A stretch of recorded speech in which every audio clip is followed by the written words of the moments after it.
Animateur de renom, Stéphane Bern est, avant tout, un défenseur farouche du patrimoine français. Si bien que certains anonymes, maires et préfets, n'hésitent pas à le solliciter pour qu'il se fasse l'écho de leur désespoir face à, notamment, la multiplication des éoliennes, estimant ne pas être entendu par les hautes sphères du pouvoir. Il recevrait des centaines de lettres.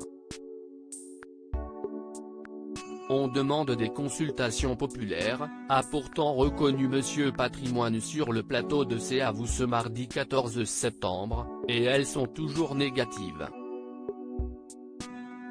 Le présentateur de Secrets d'Histoire est alors encouragé par les citoyens à prendre contact avec Barbara Pompili, ministre de la Transition écologique depuis le 6 juillet 2020. Une corvée pour Stéphane Bern, car, face à Anne-Elisabeth Lemoine, il égratigne discrètement cette dernière. Elle n'écoute pas parce qu'elle est assez sectaire et idéologue, il faut quand même le dire, a-t-il glissé. Elle veut multiplier les éoliennes en France.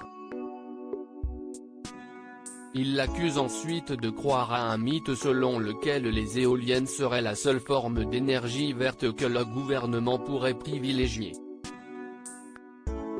Si est-il un contresens, si est-il un truc de bobo parisien, une fracture de plus entre citadins et ruraux. Stéphane Bern proche d'Emmanuel Macron ? Nul doute que Stéphane Bern se tourne vers Emmanuel Macron, qu'il connaît bien, pour faire part de son mécontentement. Proximité qui ne plaît pas à tout le monde et est interprétée comme une amitié, pour son plus grand dame. En 2020, il a donc mis les choses au clair dans les colonnes de Téléstar. D'abord, ce n'est pas mon ami. Ensuite, je ne fais pas de politique, je reste à ma place. Quand on a voulu le pouvoir, on l'assume, a-t-il déclaré. Barbara Pompili ne sera donc pas épargnée.